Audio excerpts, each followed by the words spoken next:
You're listening to Battle of the Epics! Episode 8, Renewed Consciousness.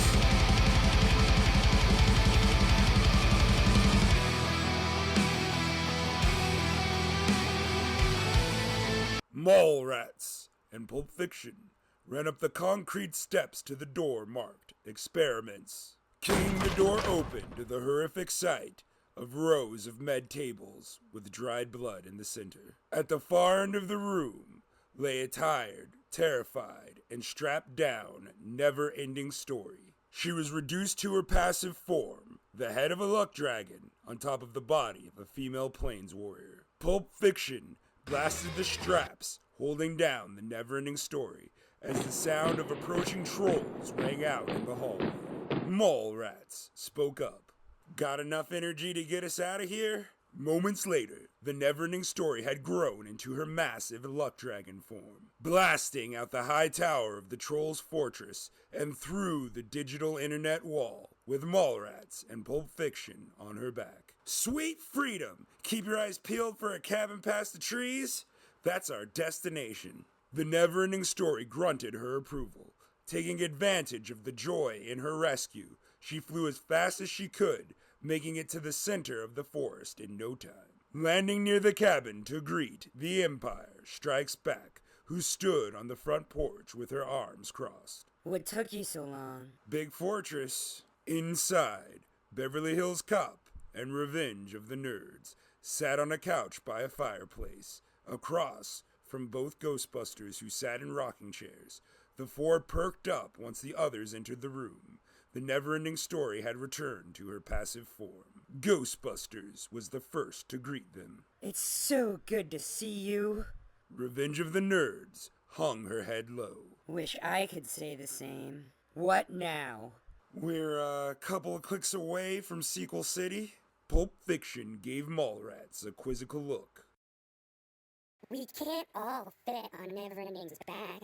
Beverly Hills Cop interjected. I'll hang back with nerds. The Empire Strikes Back opened her crate of amplifiers. Moments later, the never-ending story dashed through the clouds with the cinematics on her back. She jetted through a nimbus, and on the other side stood the towering, floating metropolis of Sequel City, propelled upward by a series of blue flame engines. They touched down on the main landing platform, where Ghostbusters 2's wife, Men in Black 2, had been waiting for them, along with Governor Back to the Future Part 2 and Governess Batman Returns.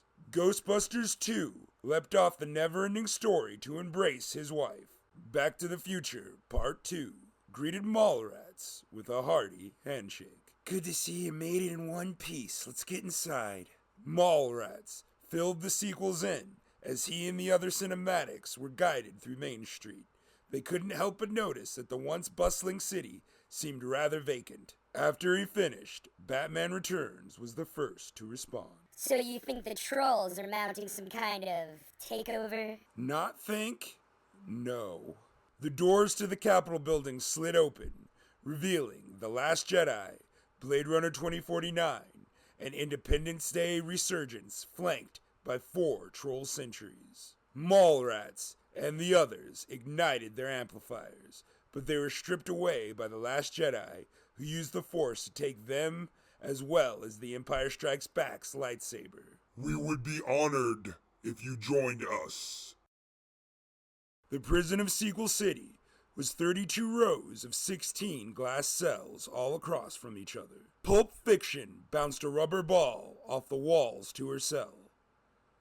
Mallrats paced back and forth, angrily mumbling to himself, as the Empire Strikes Back sat cross-legged, meditating. The other cinematics had been taken to another wing. Back to the Future Part 2 and Batman Returns entered arm in arm. Well, look who it is. The king and queen of deception. I've never wanted to stink palm anyone as much as I do right now. You two are... The cell doors opened, letting all the prisoners free. Okay, that's a start. Sorry, they got here before you did. Now, we disabled all the surveillance cameras, but there's not enough time. Batman Returns threw Mallrats and Pulp Fiction their amplifiers, then handed The Empire Strikes Back her lightsaber. What gives? That creepy Star Wars just left. He's not a Star Wars. Whatever he was too strong for any of us here. There's still a few troll sentries and some imposter cinematics left. They're in control of our levitation systems. We've got Never-Ending evacuating as many citizens as she can. And the Busters? They're taking down the tower the evil cinematics are using to strip and duplicate. I figured that together we could push back against the sentries controlling the city. I love it when a plan comes together. Thanks for not actually being evil. Mallrats, Give Back to the Future, Part 2, A Hearty Handshake. Of course. Wait a minute, did you just... No time to chat, we got a city to save, Snoochie Boochies. The Empire Strikes Back. Use the Force to lift the steel doors of the control room off their hinges, smashing down upon two troll sentries like insects.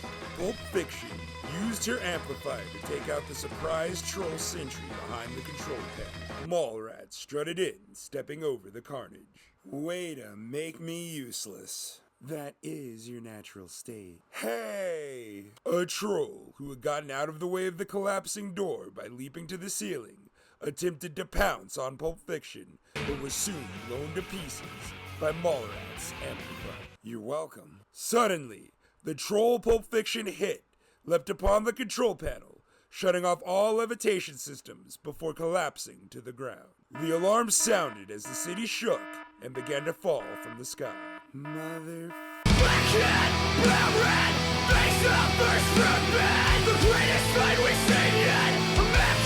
We've reached the end to another episode of Battle of the Epics! But stay tuned as the adventure continues. This episode was written, voiced, and edited by Drew Manning. Intro and outro music was the song Petting Zoo Justice from Rise Records artist Dance Gavin Dance off their album Mothership, available on all streaming platforms. If you enjoyed what you heard, please like, share, and follow. Feel free to leave a comment or drop a line at thedreuniverse82@gmail.com, Twitter handle @DrewManning, or Instagram @ManningDrew. And as always, here's some more!